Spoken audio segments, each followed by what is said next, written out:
Good afternoon, and welcome to One Meets the Eye. I'm your host, Blind Prime, and for today we will be covering G.I. Joe Classified series Tiger Force Outback. Here he is in all of his crazy sculpted glory. And if you like what you see here and you want to see more, please hit the like button and subscribe. You will help me go a long way to raising awareness for the blind through alternative means and methods, which is what this channel is all about. We are raising awareness for the blind by putting a blind person in front of you, playing with action figures. So, yeah, alternative means and methods specifically. Action figure reviews definitely an alternative means to raising awareness for the blind, that's for sure. Anyway, I'm here today to talk to you about Outback and discuss the pros and cons with you so that you have a better understanding of when you see one on the shelf if you want to pick it up or not. And, well, let's get right into it. So, first off, we're going to cover the accessories.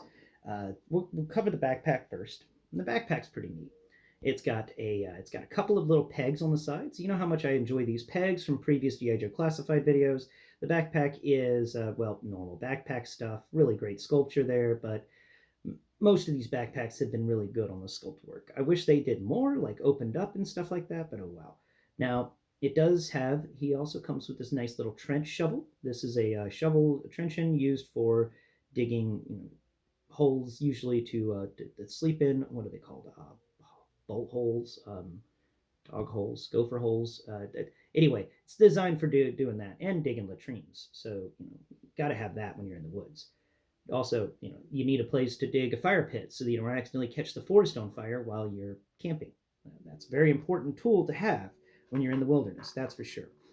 And sadly, though, even though this shovel is really well sculpted, it's got a problem with all of the accessories he has, except for his backpack.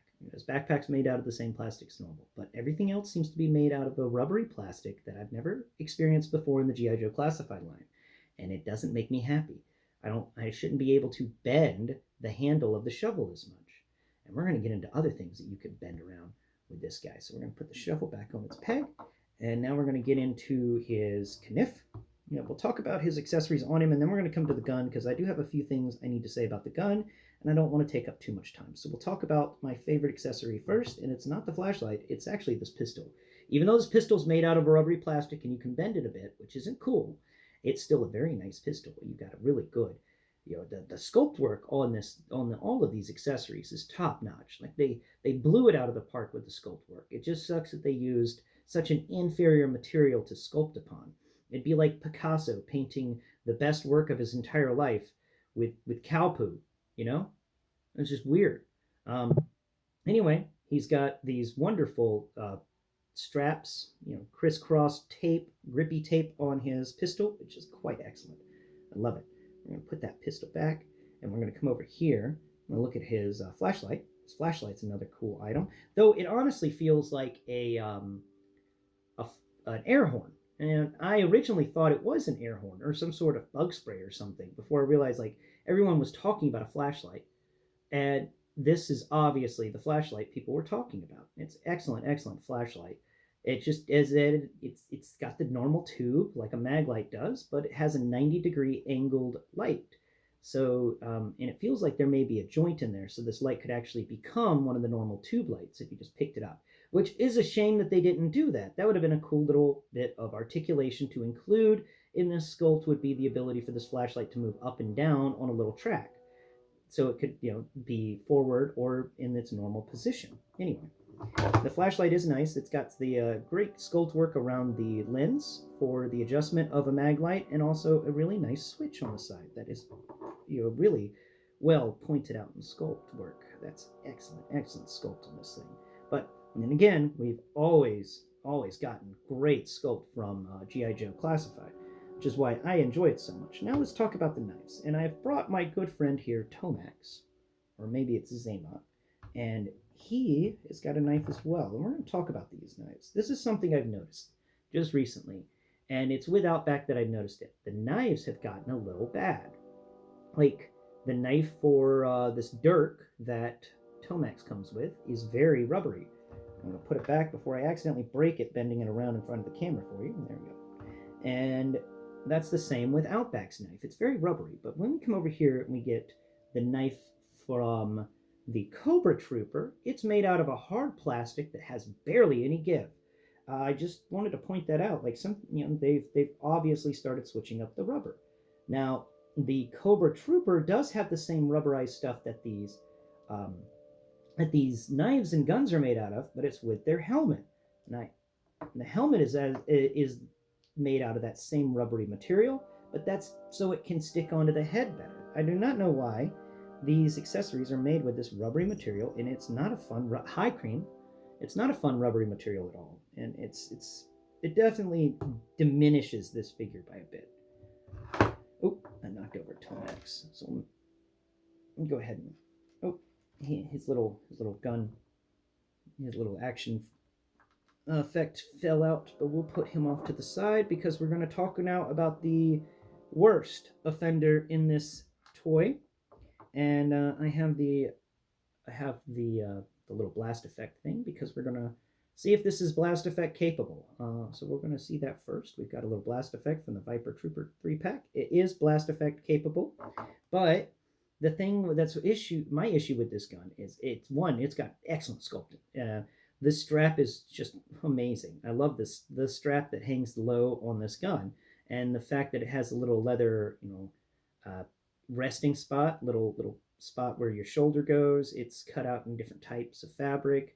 Very nice gun. Everything about this gun is excellent textured, even to the point where it feels like you may have put tape on these gun hand. Well, at least the front grippy handle, but the back one doesn't have any tape on it, sadly. The problem I have with this gun is that it bends. Okay, it bends a lot, and this gun is made out of a weird rubbery thing. The actual ammo pack for this gun doesn't like to stay in place too much because this gun is so rubbery, but you can just pinch it down in there because this gun is so rubbery. You can actually do that. This gun is the biggest flop in this entire thing. I've got Tomax here, so let's get your gun off you because the guns are very similar to one another. I mean, so similar to one another, it's ridiculous. So we're going to get your gun out of your hands. Okay, now just stand there, don't fall. Okay, so this gun doesn't bend. Okay, this gun and Outback's guns, darn it, that stupid ammo pack fell out again, are very close to one another in shape and size. Holy crap, they are so close to one another, it's ridiculous. But where Tomax's gun doesn't bend, it's made out of a very sturdy plastic. I love the plastic it's made out of. The gun for Outback here, look at that. Look at that. I shouldn't be able to do that. I should not be able to do that at all. I should not be able to bend this thing 45 degrees in any direction. It should be harder than that. That's the weapons and all the accessories he comes with. So let's get into the figure itself. Those are my biggest negatives on this guy, without a doubt, are these accessories and the plastics they're made out of. That's weird. So we'll start from the bottom and we'll work our way up, and we're trying not to take up too much more time. So you can always tell how well somebody sculpts something by how attention to detail they have. So that's why we focus on the bottom, and this attention to detail is excellent. That is really nice boot sculpt on the bottoms of the boots, and he's got the normal tilt on the ankles that we've come to love and respect from the G.I. Joe Classified line, though I do wish they would mix it up a bit and give us some extra articulation points down there. The boot swivel happens right at the top of the boot, and they managed to sculpt all of his pants, so that they're bunched up right there to further hide that joint from view, and I really appreciate that. The boot on the top has some great textures, not much scuffing going on, not much wear, but it's obvious this guy takes care of these boots, and he must switch them out often. And then again, when you're in jungle warfare and stuff, you don't want to get trench foot, so you got to switch your boots out quite a few. When they stop working right, then get rid of them so you don't lose your feet. And always wear dry socks. Now, his pants have a great sculpt work coming up all the way. It's a tough fabric. I don't know if it's blue jean or not, but it feels kind of like blue jean fabric. The holsters, that's the word for it, are made out of the same rubbery plastic as the weapons now are, but the holsters haven't changed the rubbery plastic. It's just the weapons are now made out of the same plastic as the holsters, and so the holsters work being made out of that plastic, and there's 3 of them. There's his boot holster on his left boot. There's his left leg holster to hold the flashlight. What did you just knock over? Cream, you were such a butt. Go pick it up. On his right hip, we have his pistol holster. Hi, Creep. Really love you. Yeah, sure, good cat. Um, and now we're going to get up to his chest area. His chest is got some really well defined muscles in there. I do like his belt that has the suspenders. And the way the suspenders work on his belt is there's actually supposed to be the straps to hold the backpack on. Once you put the backpack in place, these suspenders then become just the backpack straps. So that's really nice. You can do them either wearing some suspenders with a belt, utility suspenders, if you will, or wearing a backpack with nice, really tough feeling straps. Really good, really nice. The chest on this guy is normal chest like behavior that we've seen. He does have a waist swivel, but it's a very tough one, and he's got a very clicky articulated chest area. He does have butterfly joints. And yes, Cream, hi. How about you lay back down and clean yourself, huh? And now we come up to something fun that I like. The shirt texture goes all the way up to his neck, but then it ends at a collar. It's not a popped up collar or anything. It's just an end to the shirt. Ah, Cream, Cream, yes. And underneath it, we feel that he has where after the shirt ends, we get a very roughly textured neck. Like, he's a rough neck. He's out in the wilderness a lot, and I don't think he shaves down there too well, but it does feel like it's got a bit of hair on it and stuff. And we get that with the forearms too, where the shirt is rolled up right above the bicep, right after the deltoid muscle, and the rolled up shirt there sculpt is excellent. Then we come down here to the arms, and they've done a really neat thing with the texture on the arms. He's got some very hairy forearms, and I wouldn't have noticed this unless it was of two things. One, people pointing out he had hairy forearms on the reviews, and two, the differences in the sculpt. Okay, the texture of the shirt area is very smooth and very nice, but the texture of these arms is very rough, and it feels like there's a bunch of little lines on it all going in similar directions. And with the understanding that he had hairy forearms, I came to the realization they actually sculpted in the hair. They did something with a wire brush whenever the plastic was drying, and they rubbed it all over the place. And it feels like he has got some hairy arms. And they did manage to do that very well. Now I think he's wearing gloves, but I'm not too sure on that, judging by the textures. But I think so. It's very smooth texture around, but it's still a little rough. Um, so there's that. Now we're getting up to his head, and his head is honestly my favorite part. This guy's head sculpt is amazing. I love this beard. They've managed to do it very well. It's excellent beard work here. It's just I love it. He's got a nice nose.